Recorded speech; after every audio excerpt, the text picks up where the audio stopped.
Hello and welcome to this Aviation Week Fast Chat. I'm Leanne Shea, Aviation Week's Executive Editor for Business Aviation and MRO, and I'm talking with James Prater, Rolls-Royce's VP of Customer Support for Business Aviation, about customer-driven digital innovations. James, thank you for joining us today. Hi, Leanne. Thank you so much for this opportunity. Absolutely. So let's jump into today's topic. What digital innovations is Rolls-Royce working on for its customers? I love this question, so thanks for that. Let me lead off with this. We really value personal relationships. We really enjoy the interpersonal relationships that come along with business aviation, and we believe that builds credibility and trust. We lean heavily on that. We lean for a personalized and white glove approach to delivering our services. So that being said, as a backdrop, allow me now to go and answer your question.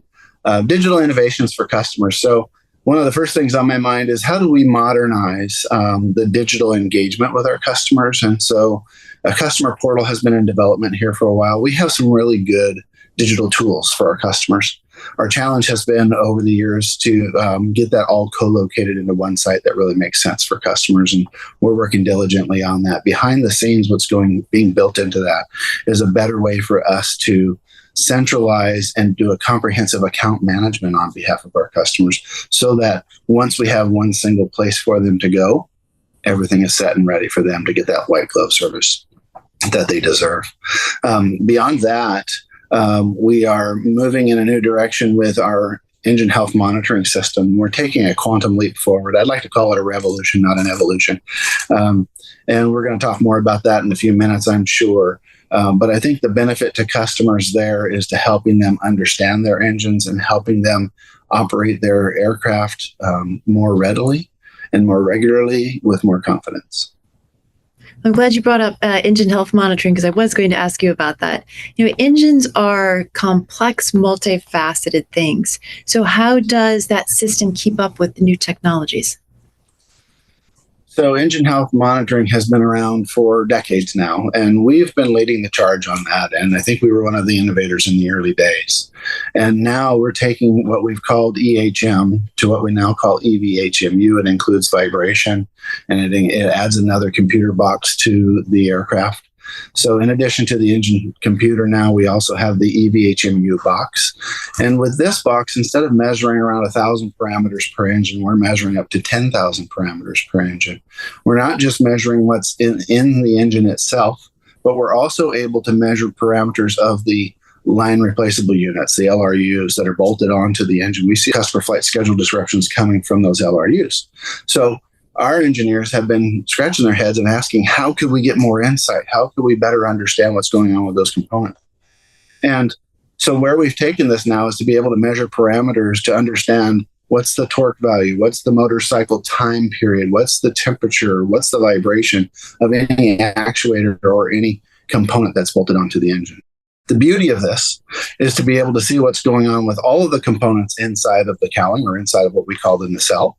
And therefore, to be able to predict now, we're going to use predictive analytics. We already are using algorithms to measure our EHM system. We're going to use even more predictive analytics and AI eventually to now start predicting failures. And the plan, the vision, the great vision is this: to never have another AOG for an engine reason. What are some recent examples of how engine health monitoring has helped clients? So one recent example is a scenario where the aircraft made a very safe flight. Just as expected, all the passengers came home safely. Everybody went home happy. As the engine data uploaded to our engineer's desk overnight, our algorithms flagged up something in the data. Something changed during that flight. Now, it's still within parameters, but something had changed. And so when the engineer came to the desk in the morning, he had a note on his computer to check into this engine. Let's take a closer look. What shifted, and is that still okay? Again, the engine did what it was designed to do. It made a safe flight. It brought everybody home perfectly safe and happy.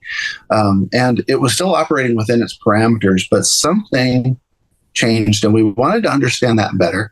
And so we called the customer as soon as they were at their desk in the morning, and we asked if we could come by. We sent a technician over. By noon, we had somebody on site. We had borescope pictures that led us to say, this engine needs to come off for repair. And so we were able to coordinate with that customer and get them a lease engine installed and make their next scheduled flight without interruption. And that's already today with the technology that we have.